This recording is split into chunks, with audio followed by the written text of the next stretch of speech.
여호수아 12장입니다. 이스라엘 자손이 요단 저편 해돋는 쪽 곧 아르논 골짜기에서 헤르몬 산까지의 동쪽 온 아라바를 차지하고 그 땅에서 쳐 죽인 왕들은 이러하니라. 시온은 헤스본에 거주하던 아모리 족속의 왕이라. 그가 다스리던 땅은 아르논 골짜기가에 있는 아로엘에서부터 골짜기 가운데 성읍과 길앗 절반 곧 암몬 자손의 경계 야복강까지이며 또 동방 아라바 긴네롯 바다까지이며 또 동방 아라바의 바다 곧 여메의 벳 여시몬으로 통한 길까지와 남쪽으로 비스가 산 기슭까지이며 옥은 르바의 남은 족속으로서 아스다롯과 에드레이에 거주하던 바산의 왕이라. 그가 다스리던 땅은 헤르몬 산과 살르가와와 온 바산과 및 그슬 사람과 마아가 사람의 경계까지의 길르앗 절반이니 헤스본 왕 시온의 경계에 접한 곳이라. 여호와의 종 모세가 이스라엘 자손이 그들을 치고 여호와의 종 모세가 그 땅을 르우벤 사람과 갓 사람과 므낫세 반 지파에게 기업으로 주었더라. 12장은 이제 1장부터 진행되었던 여호수아와 함께 진행되었던 가나안 땅 정복에 대한 부분들이 1차적으로 이제 그 전쟁이 마무리되어지는 그러한 결론에 해당이 됩니다. 그리고 이제 13장부터는 이제 그 12지파에게 땅 분배를 어떻게 할 것인가. 그래서 땅 분배에 대한 이야기들이 나옵니다. 그래서 앞부분은 전쟁에 대한 이제 이러한 과정을 상세히 소개하는 것이고요. 13장부터는 땅을 분배하는 구체적인 이러한 내용들이 소개가 됩니다. 12장은 이제 위의 사해와 또 위에 갈릴리 바다와 또 요단강을 중심으로 해서 아래쪽에 사해로 이어지는 이스라엘의 이제 가운데 이러한 그 강을 중심으로 해서 이 오른쪽에 동편에 이제 그러한 두 지파 반이 땅을 차지하는 이제 이러한 내용과 서쪽에 9지파 반이 땅을 차지하는 이제 이러한 내용들이 소개가 되는데요. 12장과 13장은 결국 그 가나안 땅을 점령하는 그 내용들이 소개가 되고 13장은 바로 그 점령한 땅들을 어떻게 분배하는가에 대한 이제 이런 내용들이 있기 때문에 어떻게 보면은 그 두 내용이 이제 특별히 동편 쪽 왕들을 점령하는 이 시온 왕 헤스본의 시온 왕과 바산 왕 옥을 전쟁을 치르는 12장의 장면. 그래서 그 땅을 의 왕들을 점령했다라는 것. 그리고 이제 13장에는 우선적으로 이 두 지파 반에게 이 땅을 분배하는 이제 이러한 내용으로 소개가 됩니다. 결국 이 12장 가나안 땅을 전쟁을 통해서 하나님이 그 전쟁을 이기게 해주셨다라는 것. 그래서 그 모든 이제 왕들 31명이나 되는 이러한 엄청난 많은 숫자의 왕들을 하나님께서 전부 진멸하시고 그들이 차지했던 땅들을 이스라엘 백성들에게 주시는 이러한 놀라운 전쟁과 땅 분배에 대한 이야기들이 집중되어져 있습니다. 그래서 1절에도 이스라엘 자손이 이렇게 요단 저편, 그래서 동쪽에 그 땅에서 쳐 죽인 왕들은 이러하다라고 하면서 소개합니다.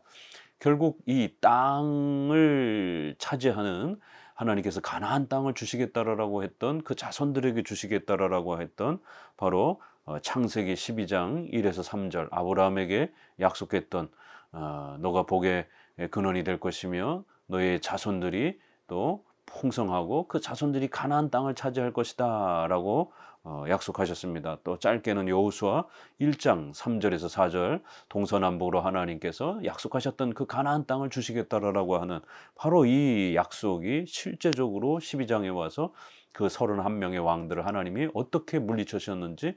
그래서 12장은 그 왕들의 명단을 이름을 간략하게 소개하면서 지난 앞서서 11장까지의 그 수많은 전쟁을 한마디로 요약해주는 그런 요약장과 같습니다. 그래서 어떻게 보면 왕들의 이름이 이렇게 좀 지루할 정도로 이렇게 반복되어서 이렇게 소개가 되고 왕의 이름만 소개가 되지만 결국 이 12장은 하나님이 이스라엘 백성들에게 약속하셨던 그 땅을 주기 위해서 또 우리가 앞서서 본 것처럼 하나님이 앞서 나가셔서 하나님이 이 전쟁의 주체가 되시고 하나님이 스스로 싸우신다라고 하는, 그래서 이스라엘보다 훨씬 강력했던 왕들, 말과 이런 병거들을 갖추고 성을 구축한 이런 엄청난 군대 조직을 갖춘, 또 이렇게 각각의 왕 조직의 이러한 국가 조직을 튼튼하게 갖추고 있었던 이런 31명의 이러한 그 도시 국가의 형태를 취한 강력한 군대 조직을 간략하게 요약하면서 이러한 막강한 그러한 왕들, 왕이라는 겁니다.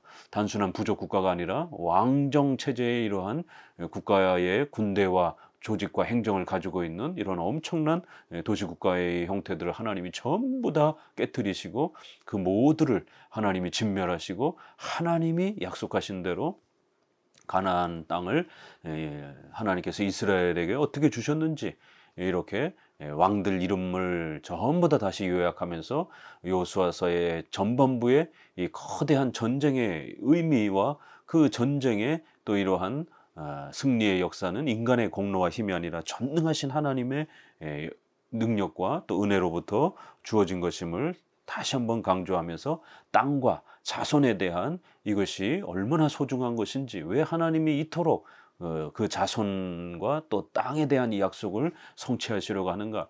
바로 그것은 아브라함에게서 소개되면서부터 창세기 17장 7절 8절에 있는 것처럼 원수되었던 우리가 바로 장차 오실 그 여자의 후손으로 오실 메시아, 바로 그 메시아를 통해서 우리가 죄사함 받고 하나님의 자녀가 되는 이 흥생의 은혜, 하나님 우리의 아버지가 되고 우리는 하나님의 자녀가 되는 이 은혜 언약이 성취가 되어지는 것이, 구약에는 모형적으로 바로 자손, 아브라함의 자손으로서 여자의 후손으로 오실 메시아의 등장, 또 그 다음에 그 메시아께서 모든 원수들을, 악한 왕들을, 악한 영들을 깨뜨리시고 정복하시고 우리를 그들의 속박으로부터 구원으로 자유케 해주시는 이러한 모형론적 그러한 모습으로서 땅과 자손은 이렇게 메시아에 대한 모형과 또 우리가 하나님의 자녀가 되어 영원히 사는 천국의 이 기업이 우리에게 이렇게 또 모형적으로 소개가 되는 복음의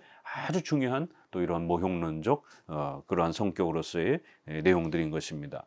민수기 21장 21절 33절 이런 34절에 보게 되면 하나님이 가나안 땅을 주실 것이다, 내 손에 그 모든 적들을 붙일 것이다, 이러한 형태들.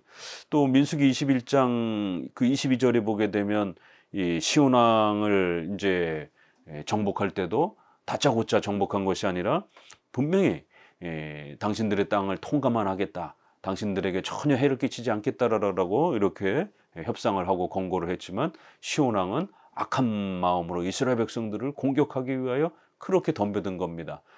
분명히 하나님께서는 이스라엘 백성들에게 먼저 평화의 협상을 이렇게 제시하도록 하셨지만 악한 불신자가 덤벼들어서 결국 그들의 하나님을 거부하고 교회를 공격하려고 하는 이 죄악 때문에 그들은 벌을 받는 것입니다. 이렇게 하나님이 분명히 가나안 땅을 주신다고 약속하셨음에도 불구하고 분명히 시온 왕과 또 옥 왕은 분명히 하나님 앞에서 회개할 기회를 하나님이 이렇게 주셨음에도 불구하고 악한 목적으로 하나님을 우습게 여기고 이스라엘을 공격하려고 본인들 스스로가 덤벼들고 자원해서 악을 행한 것입니다. 그래서 하나님은 그들에게 종말론적 심판과 같은 하나님의 징계와 심판으로서 결국 이스라엘을 사용하셔서 그들을 모두 전쟁을 통해서 진멸하신 것입니다. 이렇게 신명기에서는 협상을 먼저 했음에도 23절에 그들이 악한 목적으로 그렇게 전쟁을 하려고 나온 거고, 거기에 대해서 하나님은 징벌의 형태로 벌을 내리시는 이러한 하나님의 섭리에 있어서 하나님의 약속, 신적 작정과 섭리와 그럼에도 불구하고 또 인간의 이러한 또 악한 자들의 죄에 대한 책임이 절묘하게 조화를 이루는, 만약 그들이 공격하지 않았다라면 어떤 일이 벌어졌겠습니까?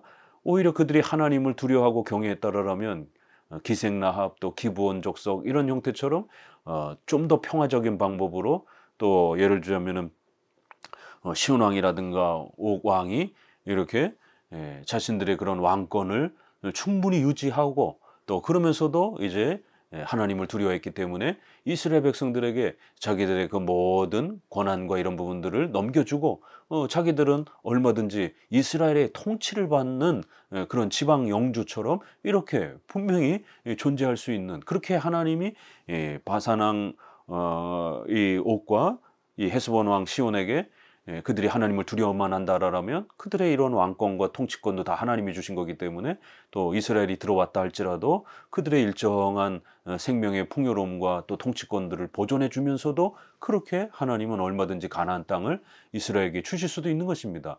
그래서 협상이라는 형태로 그렇게 처음에 온건하게 이스라엘 백성들이 접근했음에도 불구하고 하나님이 그렇게 온건한 방법으로 회개의 기회를 주셨음에도 불구하고 그들은 하나님을 무시하고 하나님이 이 땅을 이스라엘에게 주실 것이다라고 하는 이 하나님의 명령과 약속을 깔보고 이스라엘을 죽이려고 덤벼들었고 그 죄값으로 그들은 죽은 것이지 하나님이 그들을 강제로 내쫓는 폭력적인 방식으로 그렇게 하나님의 예정과 섭리를 집행하신 게 아닌 것입니다.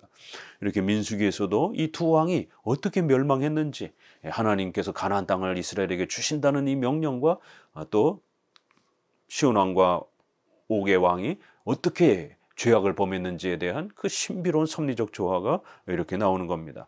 그래야 신명기 29장 9절에서도 결국 하나님이 이렇게 놀라운 섭리로 은혜로 이스라엘 백성들에게 그들의 공로와 노력으로 취하지 않은 오직 하나님의 은혜로 주신 그러한 선물로서 이러한 가나안 땅을 주신 이유는 너희들이 온전히 하나님의 말씀에 순종해야 한다라고 하는 오직 하나님만 의지하면서 살아야 된다라고 하는 바로 이 신앙의 이 조건을 제시하면서 이 영광스러운 약속을 성취해 주신 것입니다.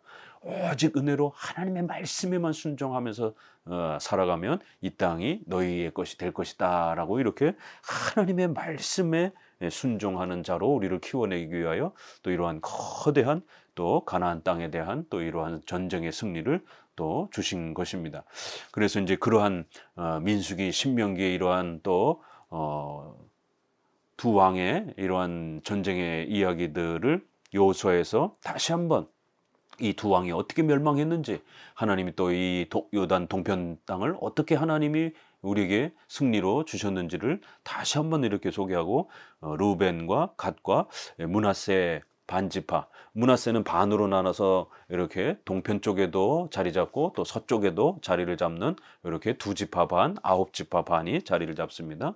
7절 여호수아와 이스라엘 자손이 요단 이편 곧 서쪽 레바논 골짜기에 바알갓에서부터 세일로 올라가는 곳 할락산까지 쳐서 멸한 그 땅의 왕들은 이러하니라. 그 땅을 여호수아가 이스라엘 지파들에게 구분에 따라 소유로 주었으니 곧 산지와 평지와 아라바와 경사지와 광야와 네겝 곧 헷 족속과 아모리 족속과 가나안 족속과 브리스 족속과 히 족속과 여부스 족속의 땅이라. 하나는 여리고 왕이요 하나는 벳엘 곁에 아이 왕이요 하나는 예루살렘 왕이요 하나는 헤르본 왕이요 하나는 야르뭇 왕이요 하나는 라기스 왕이요 하나는 에글론 왕이요 하나는 게셀 왕이요 하나는 드빌 왕이요 하나는 게델 왕이요 하나는 호르마 왕이요 하나는 아랏 왕이요 하나는 림나 왕이요 하나는 아돌람 왕이요 하나는 막게다 왕이요 하나는 베델 왕이요 하나는 답보아 왕이요 하나는 베델 헤벨 왕이요 하나는 아벡 왕이요 하나는 라사론 왕이요 하나는 마돈 왕이라. 하나는 하솔 왕이요 하나는 시므론 무론 왕이요 하나는 악삽 왕이요 하나는 다낙 왕이요 하나는 무기또 왕이요 하나는 게데스 왕이요 하나는 갈멜의 용노암 왕이요 하나는 돌의 높은 곳의 돌 왕이요 하나는 길갈의 고임 왕이요 하나는 디르사 왕이라. 모두 31 왕이었더라.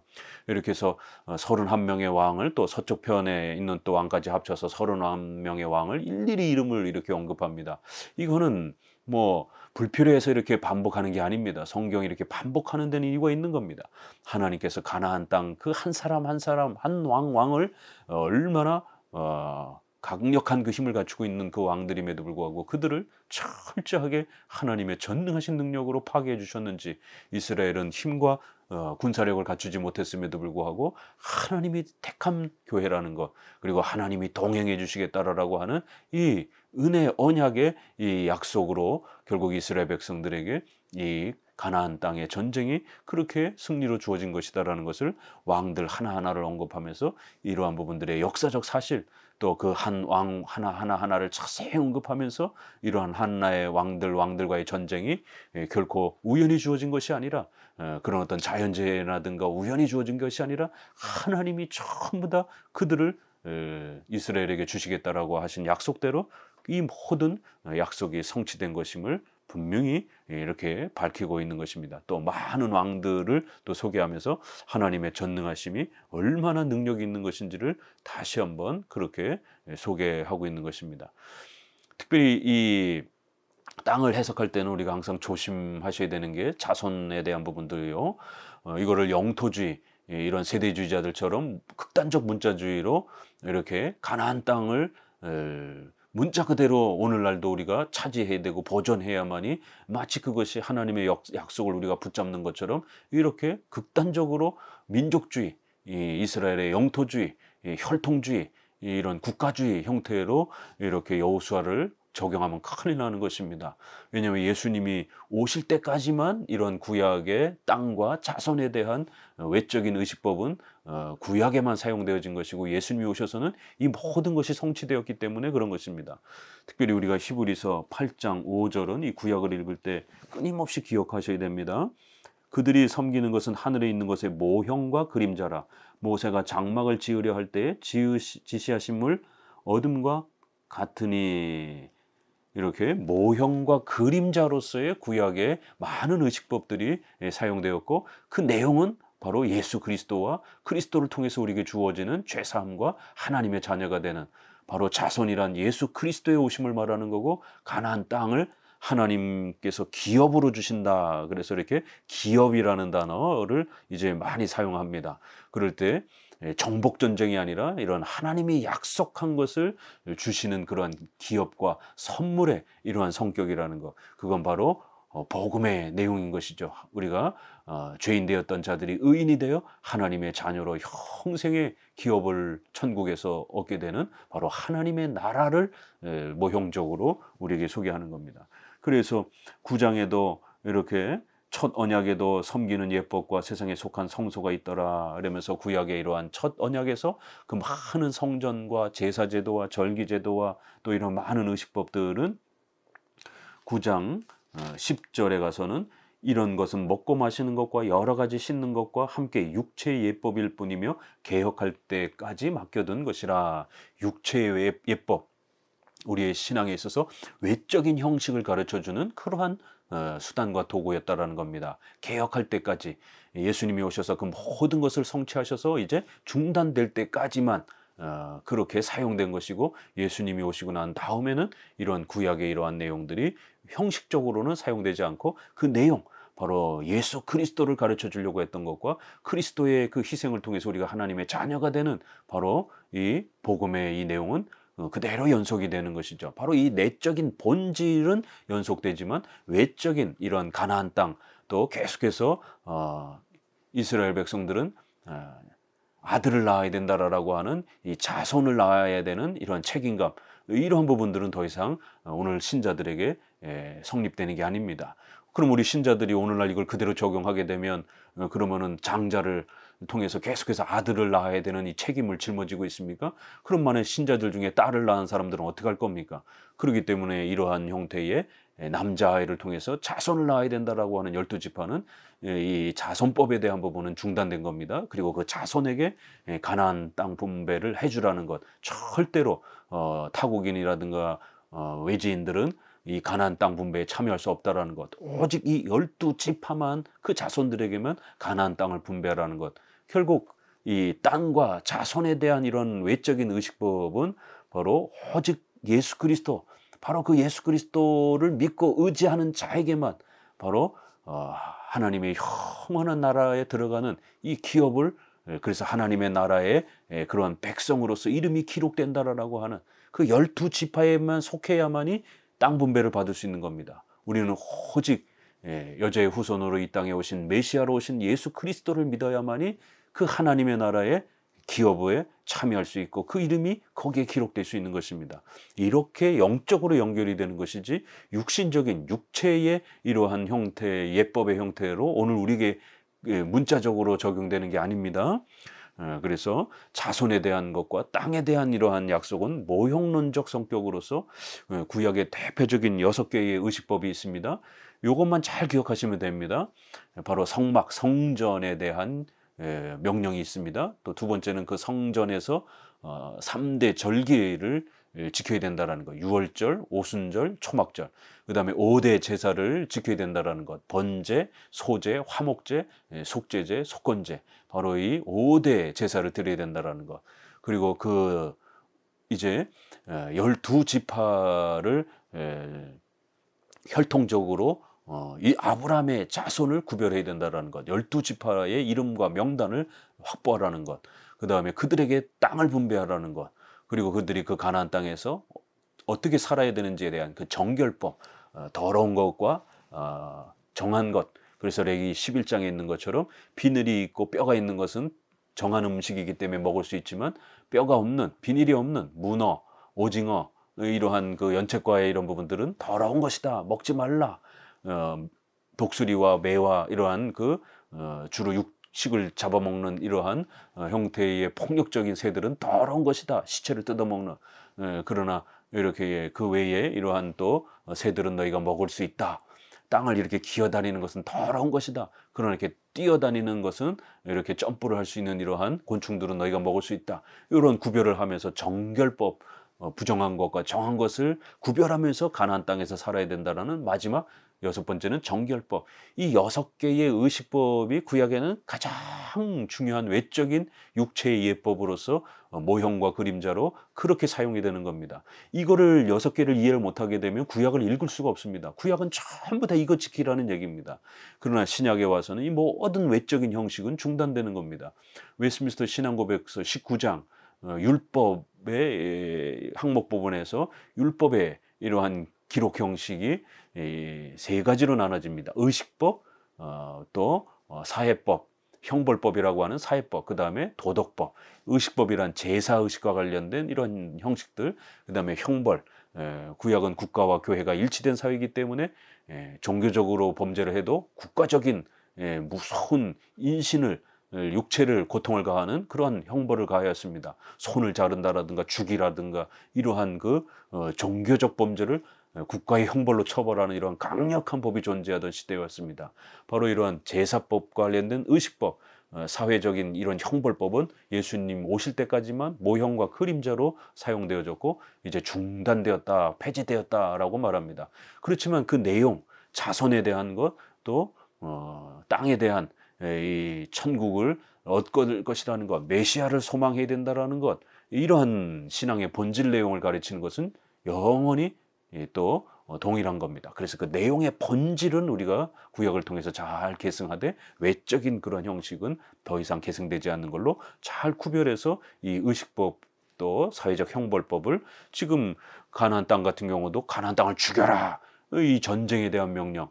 그럼 오늘날 이 여호수아를 읽고 우리가 가나안 족속이 누굽니까?